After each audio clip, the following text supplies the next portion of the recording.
Mantan Menko Polhukam Mahfud MD mengungkap pendapatnya terkait kasus tudingan ijazah palsu Presiden ke-7 RI Joko Widodo. Diketahui Polda Metro Jaya telah menetapkan 8 tersangka dalam kasus ini, salah satunya adalah pakar telematika Roy Suryo. Mahfud MD melalui saluran YouTube-nya pada Senin 11 November mengatakan bahwa Roy Suryo CS tidak bisa diadili karena kasus dugaan pencemaran nama baik terkait ijazah Jokowi. Kondisi ini karena pengadilan belum memutuskan terkait keaslian dari ijazah Presiden ke-7 RI Joko Widodo. Menurut Mahfud ada dua skenario. Pertama, di pengadilan, Roy Suryo nanti akan mendesak pembuktian ijazah asli dari Joko Widodo. Jika tidak demikian, maka menurut Mahfud logika hukumnya keliru. Kemudian skenario kedua, Mahfud menjelaskan bahwa hakim bisa memutuskan tuntutan kepada Roy Suryo tidak dapat diterima karena pembuktian keasliannya tidak ada. Oleh sebab itu, jika dalam kasus ini Roy Suryo CS mau dibawa ke pengadilan, mesti dibuktikan terlebih dahulu lewat pengadilan lain bahwa ijazah Jokowi benar-benar asli dan bukan ditentukan dari penyelidikan polisi. Seperti diketahui, Polda Metro Jaya telah menetapkan 8 orang tersangka dalam kasus tuduhan ijazah palsu Joko Widodo. Kapolda Metro Jaya Irjen Asep Edi Suheri menjelaskan, 8 tersangka tersebut dibagi ke dalam 2 klaster. Untuk klaster pertama, tersangkanya adalah Egy Sujana, kemudian Kurnia Tri Rohyani, M. Rizal Fadilah, Rustam Effendi, dan Damai Hari Lubis. Sementara itu, klaster kedua terdiri atas mantan Menteri Pemuda dan Olahraga Roy Suryo, Dr. Tifauzia Syasuma alias Dr. Tifa, serta ahli digital forensik Krismon Hasiholan Sianipar. Menurut kepolisian, penetapan status tersangka dilakukan setelah penyidik menemukan bukti bahwa para terduga diduga menyebarkan tuduhan palsu serta melakukan manipulasi dokumen ijazah dengan metode yang tidak ilmiah. Asep memastikan penetapan tersangka murni penegakan hukum yang dilakukan secara profesional, terukur, dan ilmiah. Mengenai penahanan atas para tersangka, kata kepolisian, penyidik akan berkoordinasi perlu tidaknya hal itu dilakukan, namun yang pasti polisi akan mengirim surat kepada mereka sebagai pemberitahuan telah ditetapkan sebagai tersangka kasus ini. Klaster pertama dengan 5 tersangka dijerat pasal 310 KUHP dan atau pasal 311 KUHP dan atau pasal 160 KUHP dan atau pasal 27A Junto pasal 45 ayat 4 dan atau pasal 28 ayat 2 Junto pasal 45A ayat 2 Undang-Undang ITE dengan ancaman hukuman 6 tahun penjara. Polda Metro Jaya juga akan memanggil Roy Suryo untuk diperiksa terkait kasus ijazah palsu pada Kamis 13 November mendatang. Secara terpisah, Roy Suryo telah mengonfirmasi akan hadir dalam panggilan pemeriksaan di Polda Metro Jaya pada Kamis mendatang. Roy Suryo mengaku tidak menyiapkan persiapan khusus menjelang pemeriksaan tersebut. Ia hanya menyatakan akan menghadapi proses hukum ini dengan sikap yang sangat santai. Ia menganggap penelitian yang ia lakukan terhadap ijazah Jokowi adalah penelitian ilmiah. Roy Suryo juga mengingatkan bahwa status tersangka belum tentu berarti bersalah. Ia menegaskan status tersangka belum tentu berlanjut ke tahap terdakwa terlebih terpidana.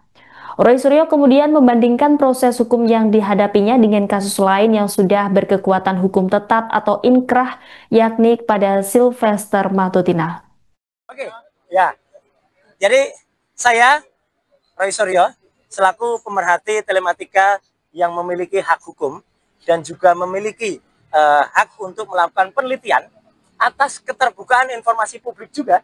Jadi Undang-Undang Nomor 14 Tahun 2008, penjabaran dari Undang-Undang Dasar 45 Pasal 28F dan juga hak yang diatur oleh Declaration of Human Rights ya. Jadi saya bebas untuk atau kita sebagai warga negara bebas untuk melakukan apapun keterbukaan informasi dan penelitian, apalagi untuk dokumen publik.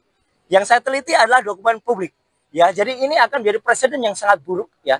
Kalau ada seseorang yang meneliti dokumen publik, kemudian ditersangkakan dan kemudian dikriminalisasi, itu yang sangat buruk. Dan yang kedua adalah kami tetap menghormati semua ini. Dan salah satu kuasa hukum saya adalah juga Pak Abdul Ghafur. Ya, itu salah satu tergabung dalam tim. Ya, tim anti kriminalisasi terhadap kami semua. Dan ada 2 klaster yang saya dengar tadi sudah ditetapkan.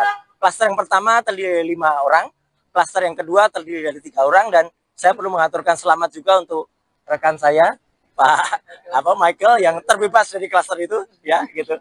Ya, jadi artinya apa? Saya tetap menghormati penetapan tersebut.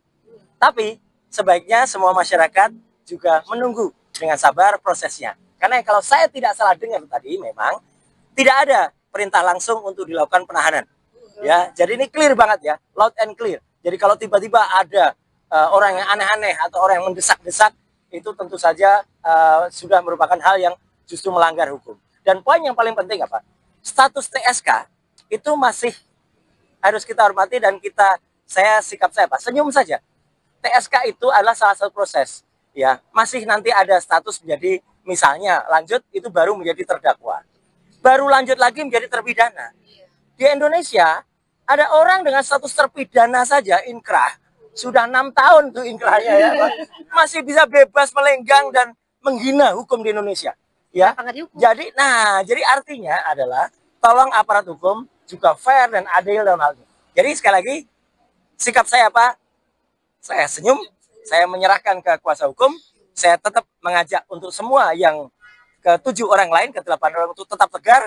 Ini adalah perjuangan kita bersama rakyat Indonesia, selaku masyarakat yang bebas untuk melakukan penelitian atas dokumen publik, tidak untuk dikriminalisasi, dan tolong aparat itu juga fair dan adil, karena jangan sampai ada orang yang dengan status terpidana 6 tahun, inisial SM, ya, itu masih bebas dan menghina hukum. Saya kira itu ya, clear.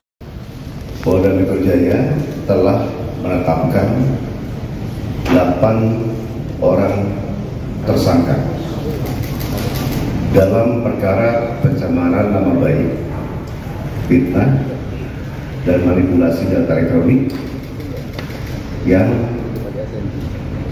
dilaporkan oleh Bapak Insinyur Haji Joko Widodo. Penetapan ini dilakukan setelah melalui proses asistensi dan gelar perkara, di mana proses tersebut melibatkan ahli dan pengawas, baik dari eksternal maupun internal.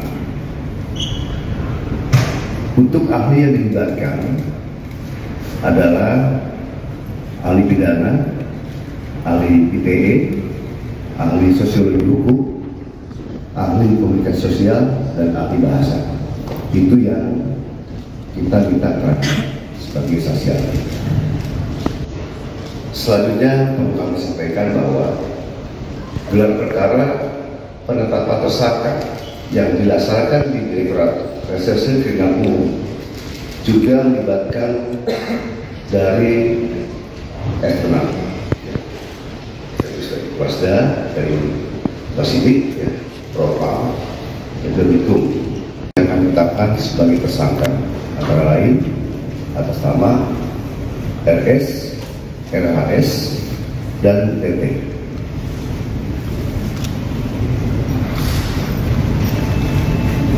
Tersangka pada klaster 2 dikenakan pasal 310 dan atau pasal 311 KUHP dan atau pasal 32 ayat 1 junto pasal 48 ayat 1 dan atau pasal 35 junto pasal 51 ayat 1 dan atau pasal 27A junto pasal 45 ayat 4 dan atau pasal 28 ayat 2 junto pasal 45A ayat 2 Undang-Undang ITE. Rekan-rekan media yang saya banggakan, dalam prosesnya penyidik telah memeriksa 130 saksi dan 22 ahli dari berbagai bidang yang terdiri dari 1. Dewan Pers, kedua Keterbukaan Informasi Pusat, Yang ketiga, Dirjen Peraturan dan Perundang-undangan dari Kemenkumham. Yang keempat, Akademisi Digital Forensik. Yang kelima, Asosiasi Digital Forensik.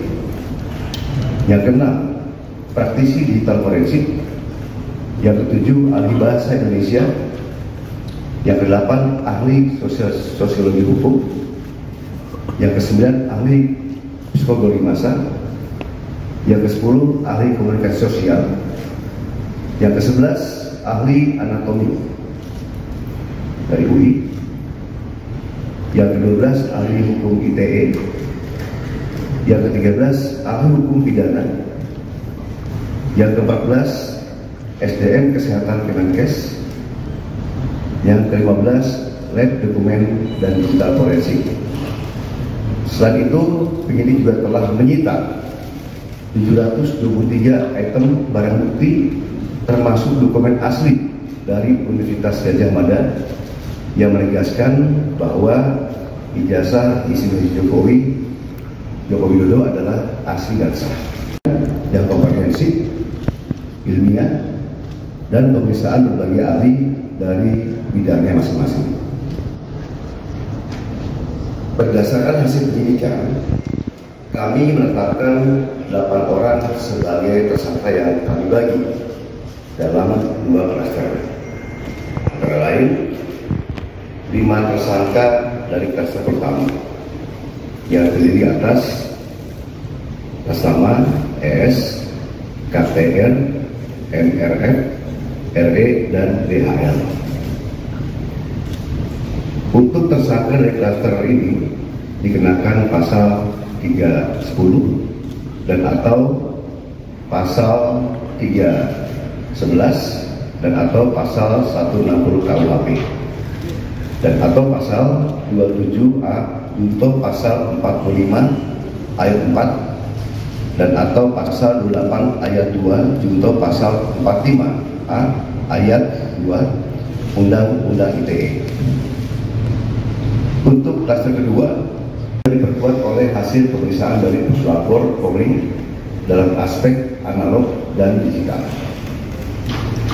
Berdasarkan temuan tersebut, penyidik menyebutkan bahwa para tersangka telah menyebarkan tuduhan palsu dan melakukan edit serta manipulasi digital terhadap dokumen ijazah dengan metode analisis yang tidak ilmiah dan diserang publik.